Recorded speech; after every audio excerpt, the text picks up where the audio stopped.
Howdy folks, hope you're all having a good one, and welcome back to World of Tanks with the mighty Jingles. This is going to be something of a new one. Certainly never seen this tank before.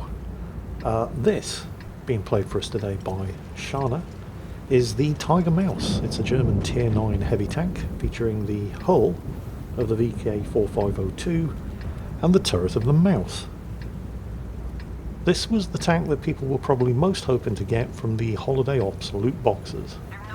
And it is one hell of a thick old unit of a tank. This is a Tier 9 standard battle here on the highway map. The lower glacis of this thing isn't really even much of a weak spot. I mean, I don't know if you saw the thickness of the armour plate at the front there.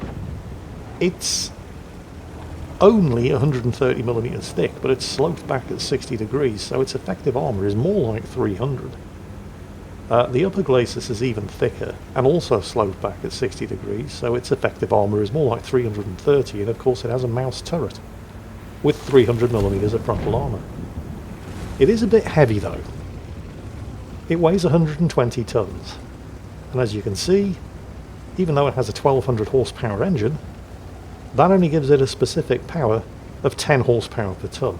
So while it can do 32 kilometers per hour, it really struggles going up hills.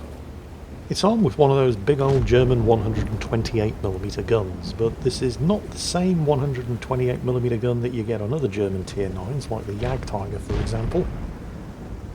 This gun has reasonable accuracy of .37, way less accurate than the Jagdtiger.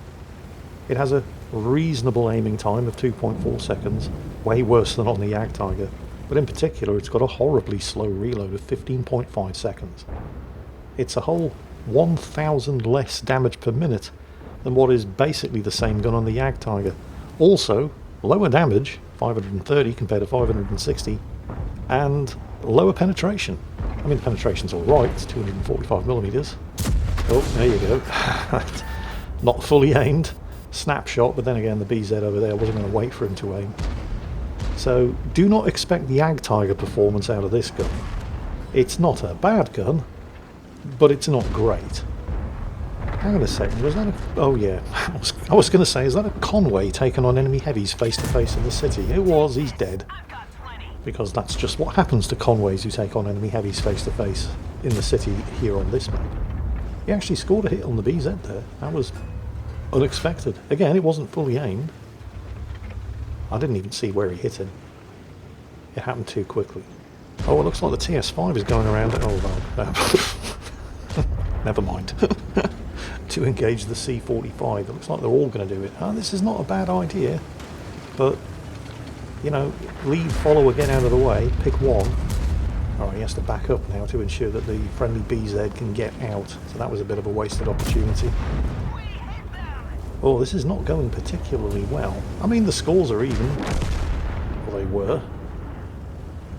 But any opportunity to rush the C45 around the corner there has just been kind of wasted. Oh, possible kill. Yeah, there it is. Enemy Tier 9 heavy taken out, Concept 1B. Regarding the armour on this thing, I mean, make no mistake, this is a thick old unit of attack. The armour is good. However, 300mm of frontal armour thickness, even just effective frontal armour thickness in this game, it's been a really long time since that was anything particularly special. Check this out. This has always been a problem with the Mouse. Watch this shot. See that? Right through the front of the turret. Right next to the gun manlet. This has always been a... I can't believe I'm actually saying this. A weakness. Only having 300mm of armour. It's always been a weakness with this machine.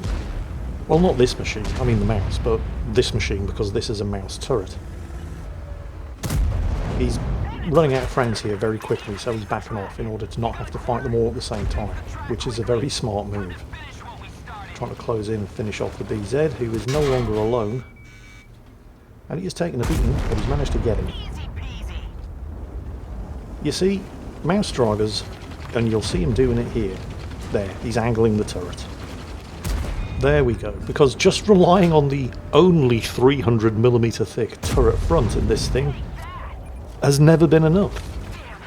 People just Press 2, load the skill, and even T-54s can penetrate your turret from the front, unless you turn the turret away between shots in order to angle the turret front, which is exactly what he was doing there, and is the reason why, despite the fact that basically everybody's firing gold at him, he's not dead yet.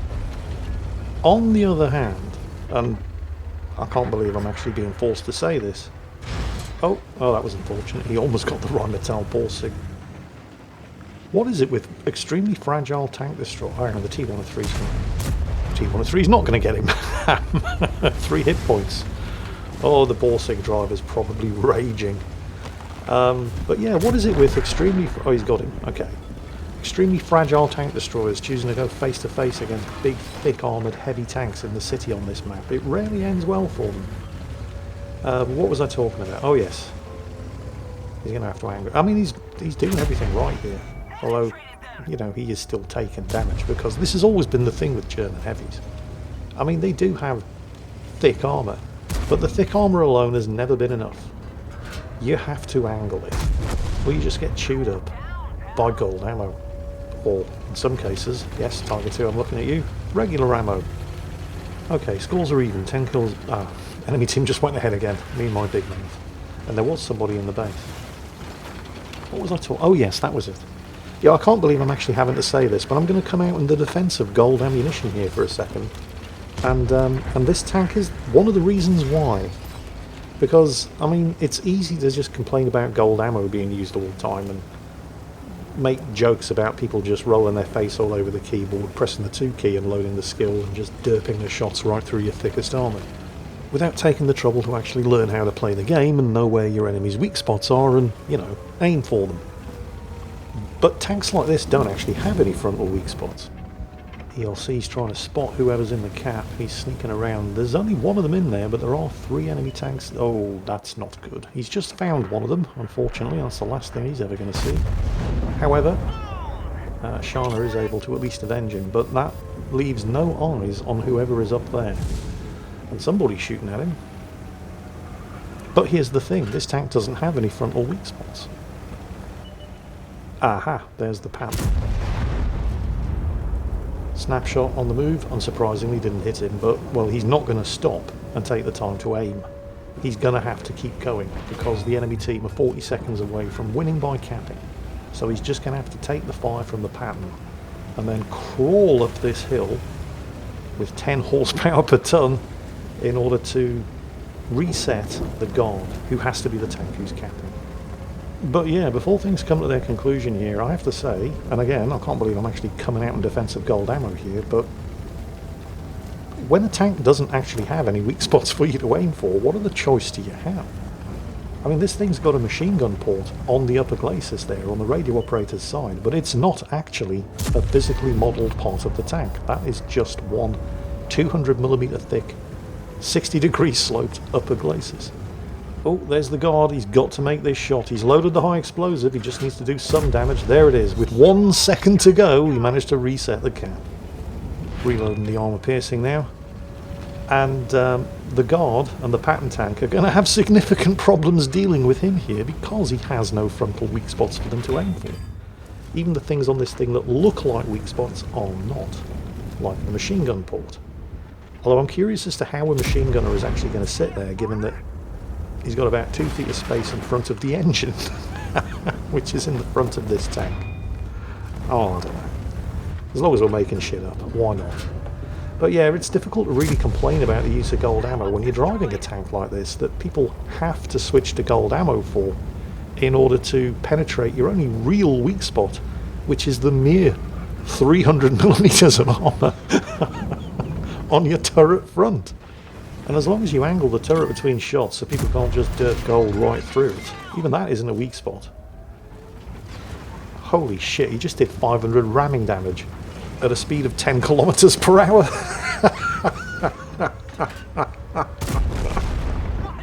Oh well, it is what it is. I mean, the side armor on this thing isn't fantastic, but it is covered by tracks and spaced armor, so good luck penetrating that with high explosive anti-tank. This machine really is ridiculous. You can understand now, of course, why so many people were hoping to get one in the Holiday Ops gift boxes. But despite the somewhat overpowered nature of this tank, particularly when it's top tier, Shana really didn't put a foot wrong. He did what needed to be done, exactly when it needed to be done. Almost exactly when it needed to be done in case of the cap reset, with 1 second to go, earning him the Defender medal, but nobody else was going to do it. The only other tank left alive in his team was the T-103, and it only had 3 hit points left, so he barely made it, but he made it. Must have been a pretty serious blow to the morale of the guard when he saw this thing come lumbering over the ridge with 1 second to go, but hey, if you can't take a joke, you shouldn't be playing World of Tanks. Also, I owe something of an apology to the Rheinmetall Borsig on the enemy team, because I was making all those cracks about how lightly armoured tank destroyers duking it out with heavies in the city on this map rarely ends well for them. And it didn't end well for the convoy. First tank dead, I think, and 0 damage done. The Rheinmetall Borsig, however, well, he didn't survive because he lost, but he did do 4,000 damage. Top scoring member of the enemy team. Which I guess just goes to show it's not what you're driving or where you're driving it, it's how you're driving it. So well done to him. Well done as well to the friendly T-103, second on the team on both damage and experience earned, who was absolutely smart enough to know that when you only have 3 hit points left, take the hint, sit back, chill out and provide covering fire, which is exactly what he did, scoring I think at least 1 hit on the Patton tank, who was threatening Shana's flank.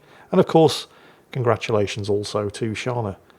More than 4,800 damage done, 7 kills, and more than 4,200 damage blocked by armour for a combined total of over 9,000. Man, these jokes just write themselves. I didn't say they were good jokes. Anyway, congratulations to everybody involved, and I hope you all enjoyed it, because that's it for today. As always, take care, and I'll catch you next time.